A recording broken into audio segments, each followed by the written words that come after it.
नमस्कार दोस्तों, स्वागत है आपका हमारे YouTube चैनल में। दोस्तों, आज हम उत्तराखंड के ऐतिहासिक काल में कार्तिकेयपुर राजवंश के बारे में पढ़ेंगे। इससे पहले वीडियो में हमने कुडिंद वंश के बारे में पढ़ा था और हमने ये बताया था कि उसमें जब कुडिंद वंश की शक्ति का पतन होता है तो वहाँ कुषाण वंश, मौखरी वंश और वर्धन वंश का जो है यहाँ पर शासन रहता है। कुषाण वंश, मौखरी वंश और वर्धन वंश। तो अंत में उत्तराखंड का शासन जाता है वर्धन वंश के पास। इसमें जो वर्धन वंश के शासक थे हर्षवर्धन, उनकी जब मृत्यु होती है 647 ईस्वी में, तो 647 ईस्वी के बाद फिर यहाँ पर ऐसी किसी बड़ी शक्ति का शासन नहीं रहता है और छोटे छोटी जो है अन्य शक्तियाँ यहाँ पर पनपने लगती हैं।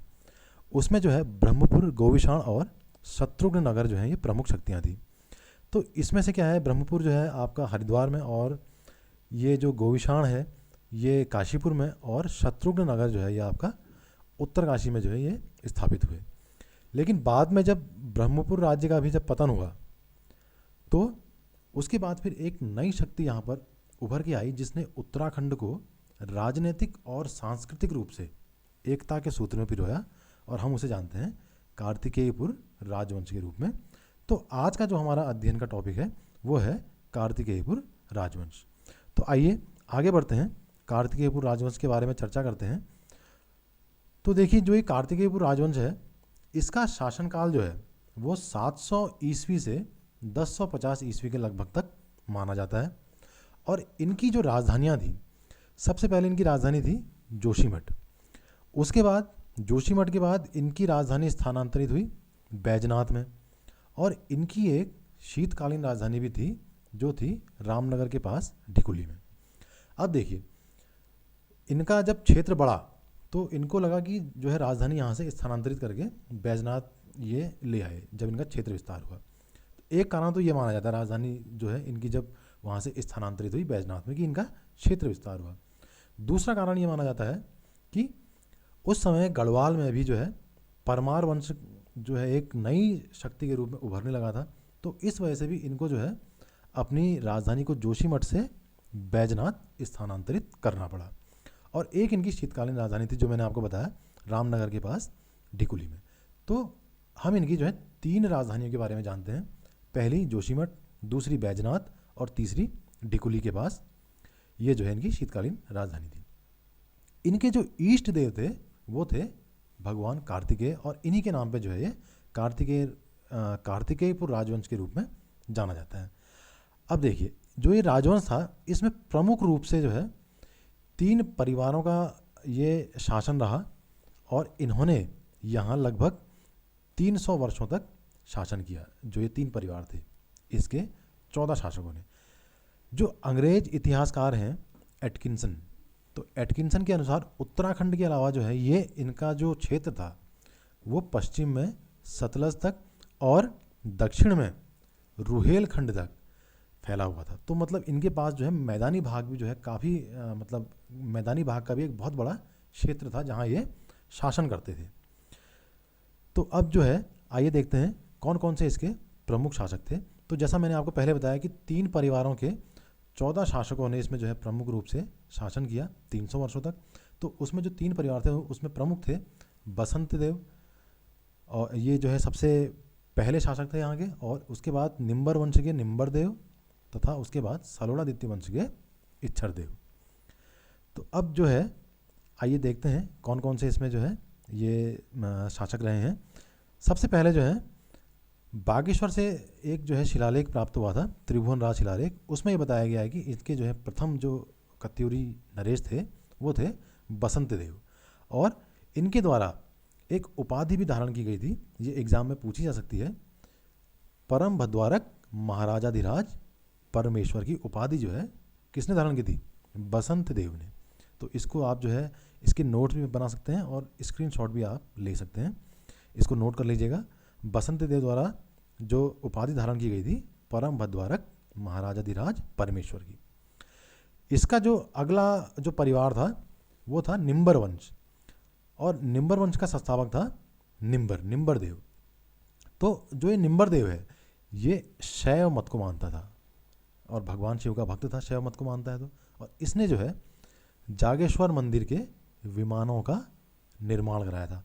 विमान मतलब आपने देखे होंगे मंदिर के ऊपर जो है एक चबूतरा तरह का, इस तरीके का एक चबूतरा सा बना होता है, तो उसको बोलते हैं विमान। आप कभी जागेश्वर जाएंगे या बैजनाथ जाएंगे तो वहाँ देखेंगे कि मंदिर के ऊपर टॉप में जो है ये जो है लकड़ी का एक विमान सा बना होगा, तो उसको बोलते हैं, एक चबूतरा सा बना होगा, उसको बोलते हैं विमान। तो इसने जो है निम्बरदेव ने जागेश्वर मंदिर में विमानों का निर्माण कराया। अब देखिए, निम्बर के बाद इसका जो पुत्र था ईष्ट गणदेव, ये शासक बना, और ये भी जो है शैव मत को मानता था, और इसने भी जागेश्वर मंदिर में महिषमर्दिनी, लकुलीश और नटराज मंदिरों का निर्माण कराया। इसके बाद जो ईष्ट गणदेव था, इसका पुत्र था ललित सूरदेव, और जो ये ललित सूरदेव है, इसके बारे में जो ये पांडुकेश्वर ताम्रलेख है उसमें जो है इसको जो भगवान विष्णु का 12 अवतार था उसके समान इसको माना गया है। तो इसका जो पुत्र था ललित सूरदेव का पुत्र था भूदेव। ये जो था ये बौद्ध धर्म का विरोधी था, क्योंकि हमने जब इससे पहले वीडियो में पढ़ा है कि यहाँ जो है खस जाति का भी प्रभाव रहा, और उस समय बौद्ध धर्म का काफ़ी उसमें जो है प्रचार प्रसार हुआ। तो लेकिन ये जो भूदेव था ये बौद्ध धर्म का विरोधी था, और इसने क्या किया, इसने जो है जो बैजनाथ मंदिर है उसके निर्माण में भी इसने सहयोग दिया था। अब देखिए, इसके बाद जो यहाँ जो तीसरा परिवार था, तीसरा वंश था, वो उसकी स्थापना करी इच्छर देव ने, और उस वंश का नाम है सलोड़ादित्य वंश। जो सलोड़ादित्य है ये इच्छर देव के पिता थे, तो उन्हीं के नाम पे जो है इस परिवार की स्थापना हुई है। इच्छर देव के द्वारा सलोड़ादित्य वंश की स्थापना की गई। और जो ये सलोड़ादित्य वंश है, इसका जो अंतिम शासक था वो था सुभिक्षराज देव। इसके अलावा एक प्रश्न इस तरीके से भी आता है दोस्तों कि जो आपने देखा होगा ना, कई बार प्रश्न पेपर में प्रश्न भी आया है कि जागरों में बीरम देव किसे कहा गया है। जागरों में बीरम देव किसे कहा गया है, तो ये कहा गया है ब्रह्मदेव को। और क्यों कहा गया है, क्योंकि ये जो है ये एक अत्याचारी शासक था, और इसके अत्याचारों से जनता काफ़ी दुखी थी, तो इसलिए इसे जागरों में बीरम देव या बीर देव भी कहा गया है, बीरम देव या बीर देव। और ये जो है ये आसंती देव वंश का ये शासक था। इसके अलावा एक प्रश्न इस तरीके से भी आ सकता है कि कत्यूरी राजाओं के आदि पुरुष, कत्यूरी राजाओं के आदि पुरुष किसे माना जाता है, तो ये हैं शालीवाहन देव, और जागेश्वर मंदिर के निर्माण में भी इन्होंने सहयोग दिया है। और क्या प्रश्न आ सकते हैं, देखिए दोस्तों, इससे एक प्रश्न ये आ सकता है कि कार्तिकेयपुर राजवंश या कत्यूरी राजवंश या कत्यूरी शासकों की इनकी जो है राजभाषा क्या थी, तो ये राजभाषा थी संस्कृत। लोक भाषा के बारे में भी पूछा जा सकता है, तो लोक भाषा थी इनकी पाली। इसके अलावा जो इतिहासकार हैं बीडी पांडे, बद्रीदत्त पांडे, इन्होंने जो है कत्यूरी शासकों को क्या कहा है, सूर्यवंशी कहा है। बीडी पांडे द्वारा कत्यूरी शासकों को सूर्यवंशी कहा है। तो ये भी जो है प्रश्न पूछा जा सकता है कि किनके द्वारा कत्यूरी शासकों को सूर्यवंशी कहा गया है। अब देखिए, एक बहुत महत्वपूर्ण घटना कार्तिकेयपुर राजवंश के समय हुई है उत्तराखंड में। वो क्या हुआ है, आदि गुरु शंकराचार्य का उत्तराखंड आगमन भी कार्तिकेयपुर राजवंश के समय ही हुआ था। और जो ये आदि गुरु शंकराचार्य थे, इन्होंने हिंदू धर्म के प्रचार प्रसार के लिए या हिंदू धर्म के फिर से उदय के लिए, क्योंकि उस समय बौद्ध धर्म का प्रभाव काफ़ी बढ़ गया था, तो इन्होंने आदि गुरु शंकराचार्य के द्वारा बद्रीनाथ और केदारनाथ मंदिरों का पुनरुद्धार कराया और ज्योतिर्मठ की स्थापना की जोशीमठ में। और इन्होंने जो है यहीं उत्तराखंड में ही केदारनाथ में ही जो है अपने प्राण भी त्यागे। कब त्यागे, 820 ईस्वी में केदारनाथ में। और केदारनाथ में इनकी समाधि भी है। अब वहाँ पर इनकी जो है मूर्ति की स्थापना भी की गई है। तो दोस्तों, ये जो है इनके जो शासक थे, कार्तिकेयपुर राजवंश के जो शासक थे, उनके संबंध में महत्वपूर्ण जानकारी थी, और वही जानकारी बताई गई है जो एग्ज़ाम में आने की जिनकी संभावना रहती है। अब जानते हैं इनकी प्रशासनिक व्यवस्था के बारे में। तो देखिए, जो इनकी प्रशासनिक व्यवस्था थी ये किनसे मिलती थी, मौर्यों से मिलती थी। मौर्यों के समय में भी आपने देखा होगा अलग अलग डिपार्टमेंट का अलग अलग हेड हुआ करता था, तो इन्होंने भी जो है उसी व्यवस्था को अपनाया। अब देखिए इनके वहाँ प्रशासन किस प्रकार चलता था, देखिए प्रांतपाल। तो जो ये प्रांतपाल होता था ये क्या करता था, ये सीमाओं का प्रहरी था और सीमाओं की सुरक्षा का जो भार था वो भी जो है इन्हीं के ऊपर था, प्रांतपाल के ऊपर। इसके अलावा जैसे हम देखते हैं ना हमारे वहाँ कौन है, बीएसएफ, बॉर्डर सिक्योरिटी फोर्स, है ना, तो आप जो है प्रांतपाल को जो है उसी प्रकार से समझ सकते हैं। अब देखिए अगला है घट्टपाल। जो ये घट्टपाल है ये गिरिद्वारों के रक्षक थे। अब देखिए जब इन्होंने जब अपना राज्य बनाया तो उसकी रक्षा के लिए क्या बनाए, किले बनाए, अलग अलग जगहों पे अलग अलग किले बनाए, तो उनकी रक्षा के लिए, उनके द्वारों की रक्षा के लिए बनाए घट्टपाल। तो उनकी द्वारों की रक्षा की जिम्मेदारी थी घट्टपालों की। अगला जो इसमें अधिकारी थे वर्मपाल। जो ये वर्मपाल था ये क्या करता था, ये सीमावर्ती मार्गों पर आवाजाही की निगरानी करता था। कौन आ रहा है राज्य में, कौन जा रहा है, उसकी निगरानी का दायित्व किसके पास था, वर्मपाल के पास। अगला देखिए, अगला है नरपति। तो नरपति क्या करता था, नदी घाटों पर आवागमन की सुविधा, कर वसूली तथा संदिग्ध व्यक्तियों की निगरानी। राज्य में अगर कोई संदिग्ध व्यक्ति आ गया है तो ये उसकी निगरानी का कार्य करता था। कर वसूली सही ढंग से हो रही है नहीं हो रही है, नदी घाटों पर आवागमन की सुविधा है कि नहीं है, क्योंकि उत्तराखंड जो है क्या है, प्राचीन काल से ही तीर्थ स्थल भी रहा है। तो इसलिए जो है ये तीनों जिम्मेदारियां किसके पास थी, नरपति के पास। अब देखिए किसी भी राज्य की जो सेना होती है उसकी रक्षा का काम जो है सेना का होता है, और सेना जितनी सुदृढ़ होगी वो राज्य उतना ही सुरक्षित रहेगा। तो आइए जानते हैं इनकी सेना कैसी थी। देखिए इनकी सेना जो थी वो 4 भागों में बटी थी। सबसे पहले कौन थी, पदातिक। पदातिक जो थी ये पैदल सेना को जो है पदातिक कहते थे, और इसके लिए एक शब्द और है गौल्मिक। और ये गौल्मिक जो है ये एक बार पेपर में आ चुका है कि गौल्मिक, कार्तिकेयपुर राजवंश में जो है गौल्मिक क्या थे, तो ये थे पैदल सेना। इसके बाद अश्वारोही, घुड़सवार। जो अश्वारोही सेना होती थी उसका जो हेड होता था उसको बोलते थे अश्वबलाधिकृत। ये जो है अश्वारोही सेना का प्रमुख होता था।